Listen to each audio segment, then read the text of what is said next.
Wanted to make too is releasing these fish, especially in August. Remember, the surface temp is really warm, right? You just battled a big king for quite some time. One of the things that we use is often the boga grip or a gripper, plastic gripper. I think you have one around here somewhere. I used to. No, you got them right here. Perfect. Yeah, and we just use these to clip onto the fish. That's what that is there. It's just an orange one. And just drag that fish behind the boat for a little bit. Get the oxygen running through its gills. Allow it to take it easy. So that fish there, I just probably placed it in the water. It's just on its side. Once that fish is revived and ready to go, you'll see it start to swim. And in fact, it'll start to swim sideways, back and forth. It sometimes can take as much as 10 minutes, right? Give that fish some time before you release them. And then when you do, pull that fish up and unhook, obviously, the gripper and give them a good dunk like that. Shoot them into the water with the head first, give them a big splash and allow them to go down so that they can get, the momentum to go down to the depths again. These fish are very sensitive this time of year. In August. Once the water temperature is a lot warmer. Super warm, yeah. Exactly. If you, like what I do on my boat, I just have a piece of rope, like an old dock line. I'll have about 5-6 feet and then have it attached just with a carabiner. And then, you just keep that fish going because then you'll notice as you're trolling out there, you'll see belly up salmon, sitting in the water. And that's because they'll fight them, the fish, the surface temperature's in the 70s, and then people don't try and take the time to revive them. They'll just throw them back, and then, that's when they're all dying. So yeah, the birds are pecking on them. Exactly. Just take an extra couple minutes. I'll always leave it hooked right on the cleat on my boat, and then just every salmon that hits the deck, you just grab it with the boga grip, throw it in, and let it troll for a little bit. Because as you're trolling, the water's getting pushed down its gills. Yeah. So. Stagers. We're getting into your mag spoons now. Yeah. Super mags. Yeah. So stagers, even in the summer, I'm not a huge spoon fisherman during the summer. I fish a lot of flasher flies and meat. But the odd time, spoons go out there, especially last year. Last year was probably the best salmon fishing on the lake seen in how long? Probably long time. Yeah, it's been a long time. Probably longer than I've been alive. Yeah. So last year it didn't really seem to matter what you ran. But once the stagers roll around, running the biggest spoons you can find, definitely have their time and place, and that's it. So I'll run a lot of big urns. You want to, everything you run, it's all, those fish stop feeding. So you're not really trying to mimic an alewife or anything like that. You're just trying to get something with the most erratic action that's going to piss those fish off, because that's what they start feeding on, is just aggression, right? They're not feeding anymore. So running, crazy colors, something you would never run in the summer. Super bright yellows, fire dots. That's when those are going to shine. Early in the morning, fishing them on the downriggers, they'll outfish a lot of stuff first thing in the morning. So we had one of the employees of Grimsby Tackle made his own super mags called the Super King, and they're about the same size as a big urn. And they were excellent back in the early 90s. I placed on the Chinook Classic, which was a derby that was in Hamilton. Out of the Hamilton Spectator ran their own derby back then, and got my fish on one of the. Yeah, they're hard to beat. Sometimes stagers are finicky. Sometimes they're not on a meat bite. They're not on a fly bite. They might only be on a plug bite or a spoon bite. It could be anything, and that's where you really need to have everything in the boat. And that's where the big urns and any mag spoons, can definitely outfish a lot of other stuff. So. What speed do you like to run the big ones at?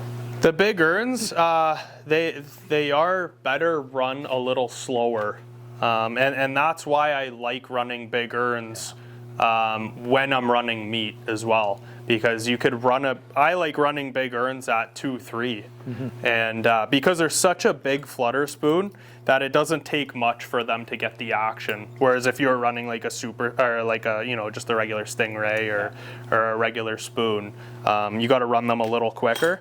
So that's where you could run them, match them with your meat speed for kings. Yeah. So I think it's 2.4 actually is when they start to spin out. So typically a spoon, you want it to swing back and forth like this, and maybe with the odd kicker all the way around. But at 2.4 they actually spin out. Yeah. So like that 2 mile an hour to 2-3 max. Yeah. That's where they really shine. The sweet spot. You don't want to be trolling these big spoons the same speeds you're trolling like during the summertime your other spoon programs. Like if you're at like 2.7, 2.8, you definitely want to run these a little slower. And these spoons too, you could fish them off of downriggers, dipsies, and lead cores. It doesn't really seem to matter. It just more matters what kind of bite those fish are on. But running them off of a dipsy, fish them with long leads, especially when you're in under 50 feet of water, when you're really getting into that stager bite. And off the riggers, I'll run them 50 feet off the ball. So gets it a little further away than the rest of the program. Like I'll run my meat rigs, let's say 20 feet off of the ball, and then let's say I have a flasher fly and a meat rig off the divers. Off the other rigger, I'll let this one trail about 20 feet behind the meat rig. So, like when you're fishing stagers, you got to think of it as, so those fish aren't feeding, they're getting pissed off. So all those fish, they're coming up to check your spread. So the first thing they see is your deep downrigger. And if they don't eat that, then if they swim off to the side, they're going to see a dipsy, or they're going to see your other downrigger, which is a longer lead. And if they don't eat anything, at that point they get as pissed off as they're going to get from all these flashers spinning in the water, that they might just take something nice and simple like a big earn or a mag spoon. So that's why I like fishing them a lot further back. It just, if those fish don't like all the other stuff you're offering, they could take that. Yeah, that's a great point. So we call it parading, right? So you have a parade of baits, and as each of the parade, let's say it's a band that's marching, it's causing more and more commotion and allowing those fish to really get fired up. That's right. Yeah. So it's kind of an interesting scenario. We do the same with offshore fish. Yeah. And draw the fish in, get their attention in underneath the boat, and then pick away at them with everything else as the baits are parading behind it. So especially for stagers, stagers and offshore fish. And if you have a plug back there too, we'll get into plugs. But having something a little further back, out away from the boat and away after they're pissed off is it's good. Yeah. Limans or plugs. Yeah. So do you fish a lot of plugs? Or? I do. Yeah. You do too. I enjoy it in the spring as well. So we're talking about stagers now, and this is probably the bread and butter time for running plugs.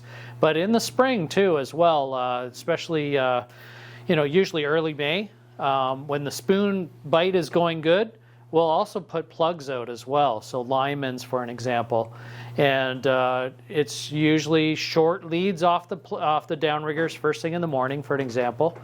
But if the bite is continuously going on limans, you've heard rumblings from other boats. Sometimes it'll be really good on a core, so we'll run them off of a 3-color or 5-color core, and get it out away from the boat. But that action, the way it darts back and forth, can really trigger a lot of fish. Yeah, and especially stagers. Stagers, especially. Yeah, for sure. Talk a little bit about your the hooks. Your hook setup, especially on the limans, you take the front hook off? Yeah, so these limans here, these are original limans, wood, that I painted myself. And when I'm running them, I'll always take off the front hook. And it's similar how we're running stick baits in the spring, just so you don't have another hook to get in the way. But you find with stagers, they're getting that super hard mouth.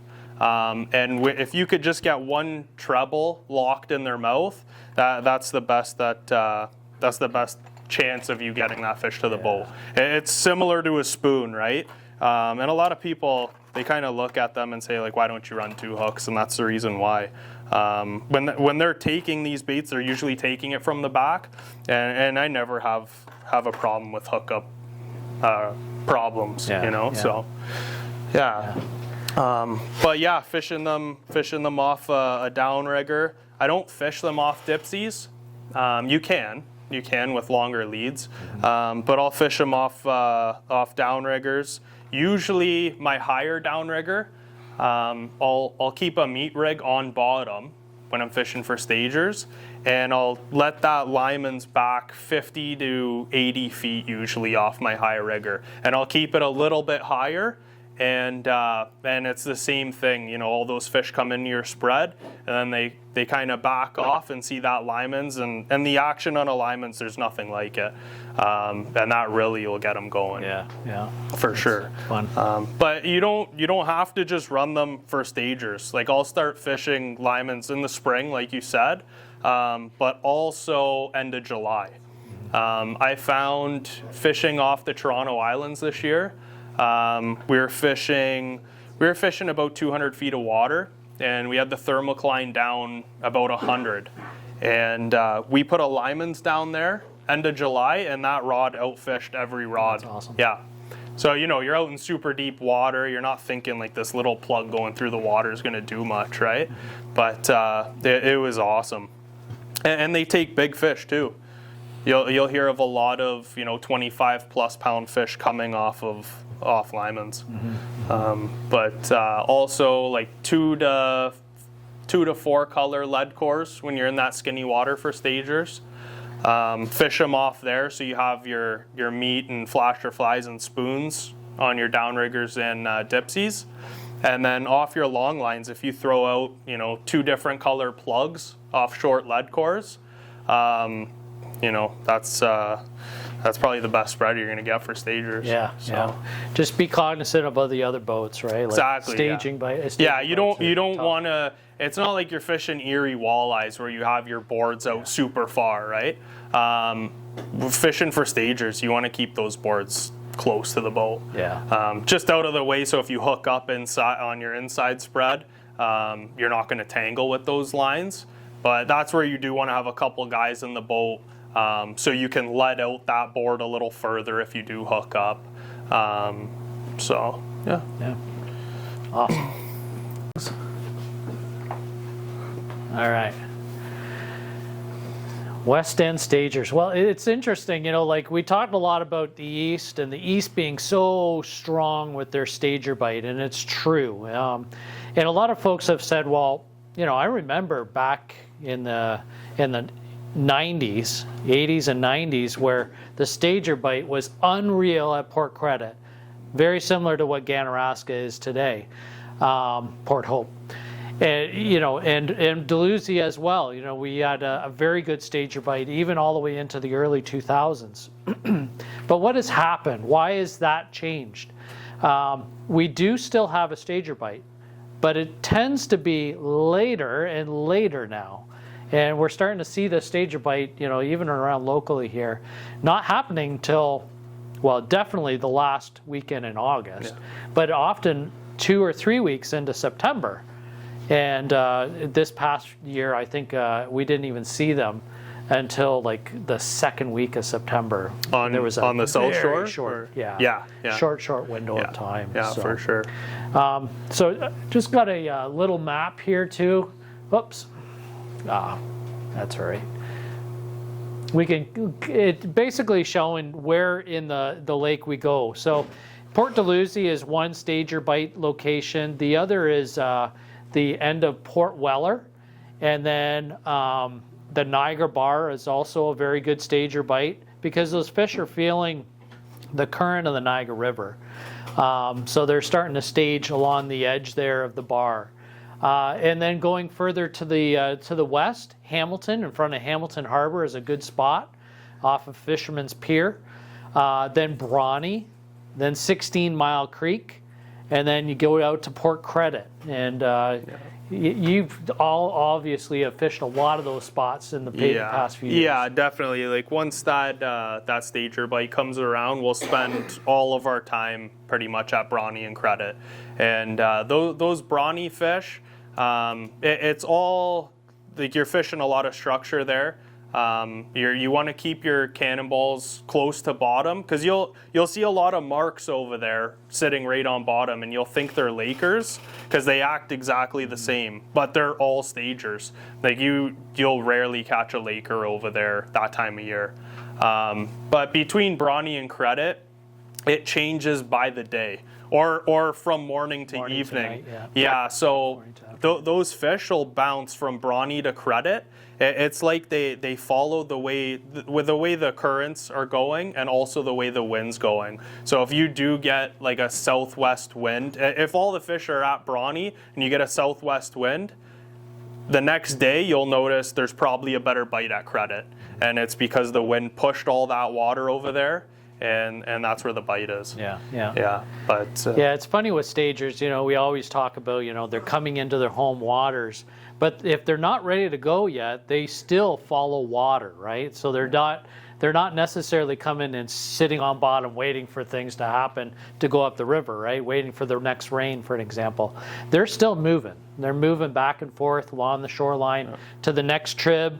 You could have, like you said, Brawny fish that will run Brawny, but they're over at Credit, and they're mingling, at that time. Exactly. Or if you get an offshore wind as well, if those fish are all in shallow and you get a big offshore wind, it could push them back offshore.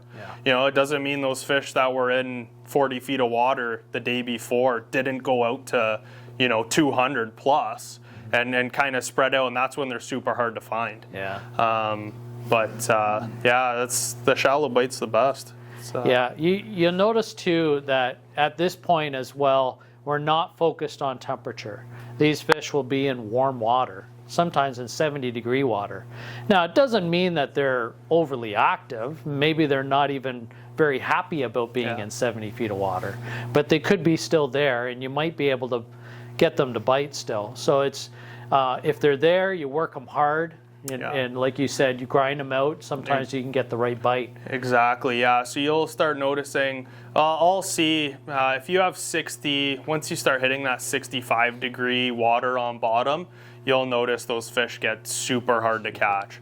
And that's where, if they are still there, which they usually are, if it's in that 65-degree range, that's where your flasher flies, big earns and plugs are going to be usually number one, and just pretty much because that's what you need to piss them off to eat in that warm water. But if you're getting under that temperature, that's when they're definitely a lot easier to catch. But that's the tricky thing with stagers, is they're all sitting there, and if you got super warm water, you got to grind them out.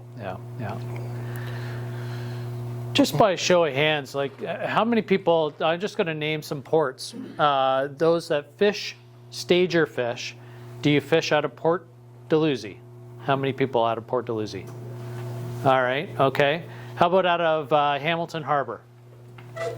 Okay, a few more hands. Brawny. Well, I guess Hamilton Harbor and Brawny. Let's just do that. Okay, a few more hands yet. Okay. How about Port Credit? Okay. A lot of the same hands are coming up, which means that you're probably, like Mike, very mobile and looking for that next, chasing the bite, basically, where the fish are going. But that's kind of the thing there, too, is, each port, often, like you said, one day to the next, it can be on fire and then dead as a doornail.